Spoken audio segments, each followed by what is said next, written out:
আপনারা যারা আবাসিক হোটেলে থাকতে চান সেই ব্যবস্থাও আছে। গতকাল রাতে ভেবেছি এই জায়গায় এসে পুরোটাই লস। পাহাড়ের উপরে অফিস কক্ষ, আপনারা ওই জায়গায় গিয়ে রুম বুক করতে হবে। সিঙ্গেল বেড নেন তাহলে ভাড়া শুরু হবে আপনার 300 টাকা থেকে। দোতলার মন্দিরটি এত সুন্দর, মানে অনবদ্য, দেখলে মন ভরে যায়। আপনি যদি চান তাহলে খাবারগুলো আপনাদের রুমে নিয়ে আসতে পারেন।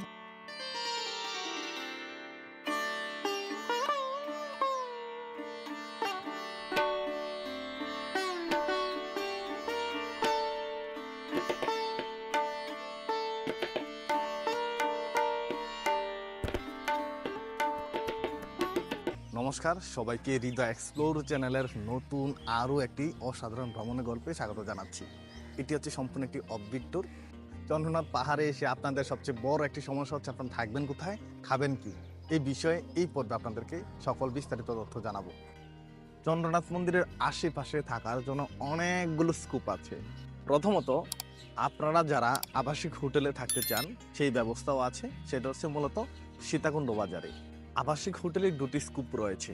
প্রথমত এসি রুম এবং নন এসি। এসি রুমে আপনাদের ভাড়া শুরু হবে 1000 থেকে 5000 টাকার ভিতরে। যদি আপনার ডাবল বেড নেন তাহলে 5000 টাকা, 3000 টাকা, 4000 টাকা হোটেল অনুযায়ী। আর যদি নন এসি রুম নেন তাহলে হচ্ছে আপনার বেড অনুযায়ী আপনি কয়টি বেড ইউজ করবেন। যদি আপনি সিঙ্গেল বেড নেন তাহলে ভাড়া শুরু হবে আপনার 300 টাকা থেকে। আর যদি আপনি ডাবল বেড নেন তাহলে 500 টাকা, 700 টাকা, তারপর 1000 টাকা রুম অনুযায়ী। আবাসিক হোটেলে থাকার জন্য হোটেলের যোগাযোগ নাম্বার আমি ডেসক্রিপশন বক্সে দিয়ে দিব। আপনারা চাইলে সেখান থেকে তাদের সাথে যোগাযোগ করতে পারেন। আচ্ছা, আরেকটি বিষয় আপনাদেরকে জানিয়ে দিচ্ছি। আপনারা তো আবাসিক হোটেলে থাকতে পারবেন, তবে এটার সাথে খাবার ইনক্লুড না। আপনাকে খাবারটা আলাদা করে কিনতে হবে।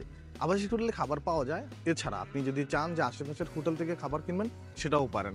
যদি আপনি বাজেট ট্রাভেলার হন তাহলে আপনার খাবার খরচ পড়বে 80 থেকে 100 টাকার ভিতরে পার পারসন। অপশন নাম্বার 2, যারা আমার মতো করে এই অপশনটি ডিসাইড করবেন তাদের জন্য বলছি। আপনারা চাইলেই এখানে অনেকগুলো মিশন রয়েছে, মঠ রয়েছে, আশ্রম রয়েছে। প্রত্যেকটা আশ্রম এবং মিশনের নাম আমি ডেসক্রিপশন বক্সে দিয়ে দিচ্ছি। আপনারা এখানে এসে যোগাযোগ করতে পারেন। এখানে থাকা খাওয়ার খরচটা আমি আপনাদের বলছি। আপনারা যদি মিশনে থাকতে চান বা আশ্রমে থাকতে চান তাহলে আপনাদের রুম খরচ পড়বে 500 থেকে 700 টাকার ভিতরে। এখানে এসি রুমও রয়েছে, নন এসি রুমও রয়েছে। খাবার ঠিক আবাসিক হোটেলের মতোই আপনাদেরকে আলাদা করে কিনতে হবে। মিশনে খাবার খরচটি হচ্ছে আপনি আগে অর্ডার করবেন 80 টাকা করে খাবার। কিছু কিছু মিশনে বা আশ্রমে 100 টাকার মধ্যেও খাবার পাওয়া যায়, নিরামিষ খাবার। আপনি একটি পাকুড়া পাবেন, ডাল পাবেন, সবজি পাবেন এবং পর্যাপ্ত পরিমাণে অন্ন পাবেন। এক্সট্রা নেওয়ার সুযোগ নেই। অথবা আমি ভিডিওতে দেখাবো, আপনাদেরকে বলবো কিভাবে খাবারগুলো নিয়ে আসবেন। এই হচ্ছে খাবার। আপনারা চাইলে এখানে বসেও খেতে পারেন, আবার চাইলে আমার মতো প্যাকেট করে নিয়ে যেতে পারেন, রুমে গিয়ে খেতে পারেন। খাবারের দাম হচ্ছে আপনারা পার পারসন 80 টাকা করে। যদি প্যাকেট নিয়ে যান তাহলে প্যাকেটের দাম 10 টাকা করে এক্সট্রা দিতে হবে। আমি কোথায় আছি আপনারা সেটি পেছনের দিকটি দেখে হয়তো অনেকে আন্দাজ করতে পেরেছেন। হ্যাঁ, আমি রয়েছি শঙ্কর মঠ এবং মিশনে। এটি হচ্ছে চন্দ্রনাথ মন্দিরের ঠিক পাশেই। এখানে পদ্ম ফুল ফুটে আছে। এগুলো কিন্তু কৃত্রিম না, প্রাকৃতিকভাবেই পদ্ম ফুল লাগানো হয়েছে। গতকাল রাতে আমি এসে ভেবেছিলাম এখানে এটি কৃত্রিমভাবে, কিন্তু আজকে সকালে দেখলাম যে প্রাকৃতিকভাবে এটি ফুটে আছে। এই যে ফুল দেখা যাচ্ছে, আর এটি হচ্ছে ফুল। এই আপনি যদি শঙ্কর মঠে আসেন তাহলে বিশ্বনাথ মন্দির আপনি সন্ধ্যা আরতি করতে পারবেন। সকালের যে প্রার্থনা সেটি করতে পারবেন। এবং উপরে আপনারা কিছুক্ষণ আগে শুনেছিলেন শঙ্খ বাজছে, ঘন্টা বাজছে, পূজা হচ্ছে। আপনার চাইলে পূজাগুলোতে পার্টিসিপেট করতে পারেন। এই যে মিশনগুলো বা আশ্রমগুলো, এগুলো শুধুমাত্র সনাতন ধর্মাবলম্বীদের জন্য। আর ইসলাম ধর্মাবলম্বী যারা আছেন তাদের জন্য আবাসিক হোটেল রয়েছে, আপনারা চাইলে ওইগুলোতে থাকতে পারেন। আচ্ছা, এখানে শঙ্কর মঠ রয়েছে, অনুকূল ঠাকুরের আশ্রম রয়েছে, সৎসঙ্গ। এখানে রয়েছে লোকনাথ ব্রহ্মচারীর আশ্রম রয়েছে, এখানে ইস্কন মন্দির রয়েছে, রাধা গোবিন্দ মন্দির রয়েছে। তাছাড়া এখানে অনেকগুলো আশ্রম রয়েছে। তবে আসার আগে অবশ্যই আপনাদেরকে যোগাযোগ করতে হবে। আপনার এসে কিন্তু রুম না পাওয়ার সম্ভাবনা বেশি। শঙ্কর মঠ থেকে চন্দ্রনাথ মন্দির ঠিক পাশে এই যে দেখা যাচ্ছে চন্দ্রনাথ মন্দির, এখান থেকেই 5 মিনিটের সময়, 5 মিনিটের মধ্যে আপনারা শঙ্কর মঠ থেকে সরাসরি চলে যেতে পারবেন চন্দ্রনাথ মন্দিরে। শঙ্কর মঠে আপনারা এসে কিভাবে যোগাযোগ করবেন? প্রথমত আপনারা গেট দিয়ে প্রবেশ করবেন, গেট দিয়ে প্রবেশ করে আপনার সরাসরি উপরের দিকে তাকাতে হবে। উপরে তাকালে আপনারা অফিস কক্ষ দেখতে পাবেন, অথবা আপনারা যদি না চিনেন গেটে অনেকেই থাকবে, আপনারা তাদের সাথে যোগাযোগ করবেন অফিস কক্ষটা কোথায় সেটা দেখানোর জন্য। আপনারা সিঁড়ি বেয়ে উপরে উঠে চলে যেতে হবে, ওই জায়গায় গিয়ে আপনাদেরকে রুম বুক করতে হবে। তবে আবারও বলছি, আপনারা আসার আগে কিন্তু রুমটা বুক করবেন, এসে রুম না পাওয়ার সম্ভাবনা বেশি, সুতরাং আসার আগে রুম বুক করবেন, তাহলে আপনাদের জন্য সুবিধা হবে। এবার চলুন আপনাদেরকে আমাদের রুমটি দেখাই, আমরা কোথায় ছিলাম এবং রুমের ডেকোরেশন থেকে শুরু করে সবকিছু দেখাবো। নর্মালি আবাসিক হোটেলের মতো যতটা সুন্দরভাবে ডেকোরেট করা থাকে রুমগুলো, আশ্রমগুলোতে কিন্তু ওইভাবে ডেকোরেট করা থাকে না, এবং যথেষ্ট পরিমাণে সুযোগ সুবিধা আপনারা পাবেন না যেটা আবাসিক হোটেলে পাবেন। তবে সেফটি অ্যান্ড সিকিউরিটির জন্য আবাসিক হোটেল থেকে আশ্রমগুলোই বেটার সনাতন ধর্মাবলম্বীদের জন্য।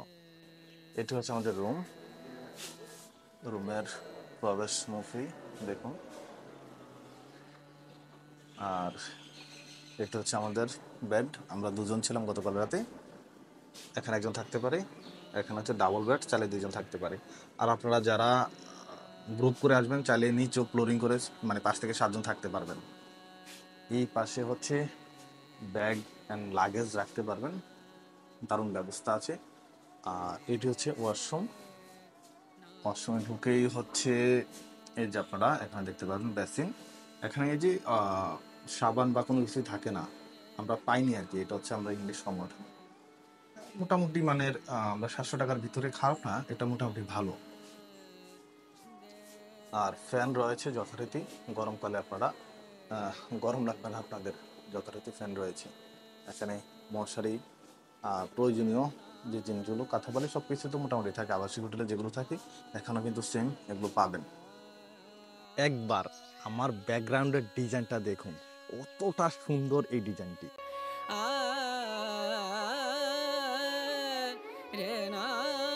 শ্রী শ্রী বিশ্বনাথ মন্দিরটা একটু দেখুন, কতটা সুন্দর এই মন্দির, এবং ডিজাইনটি দেখুন একবার।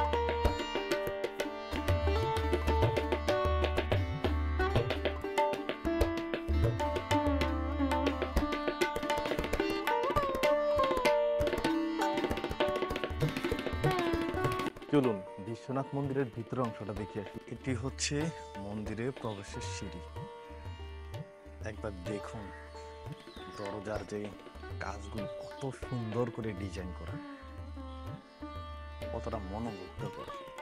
কাঠের মধ্যে ওদের এত সুন্দর ডিজাইন। মন্দিরের নিচতলা, খুব সম্ভবত এই মন্দিরটি ত্রিতলা বিশিষ্ট। নিচতলায় আসলে আপনারা এমন কনস্ট্রাকশন দেখতে পাবেন, এত সুন্দর ডিজাইন, মন্দিরটি পুরো কালারফুল হয়ে আছে। এই অনুরোধটি ঠিক আমারও, আপনারা দূর থেকে প্রণাম করুন, মন্দিরের পবিত্রতা রক্ষা করুন, নীরবতা পালন করুন, মন্দিরের ভিতরে গল্প গুজব আড্ডা দিবেন না, এটাই শান্তি। এবার চলুন আমরা দোতলায় যাই, দেখি দোতলা কতটা সুন্দর এবং কি কি আছে দোতলাতে। দোতলার মন্দিরটি এত সুন্দর, মানে অনবদ্য, দেখলে মন ভরে যায়। আপনারা একবার দেখুন আমার সাথে।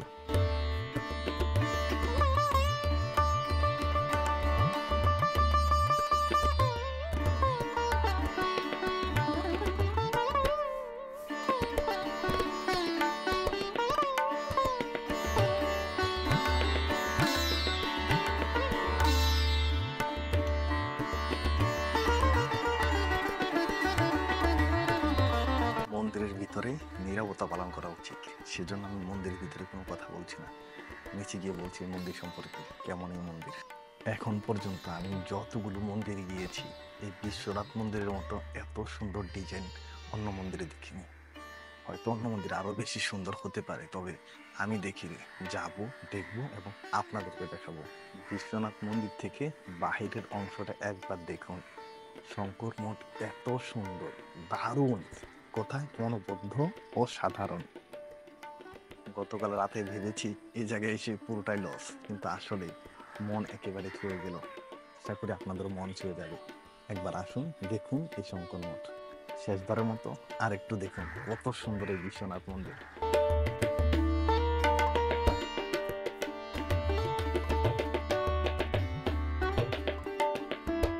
মন্দিরে ওঠার আগে অবশ্যই এই ট্যাপ থেকে আপনারা হাত মুখ ধুয়ে পা ধুয়ে তারপর মন্দিরে প্রবেশ করবেন।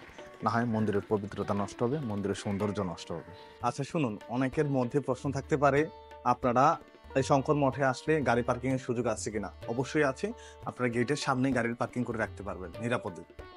এই পর্বটি আপনাদের কেমন লেগেছে প্লিজ কমেন্টস করে জানান।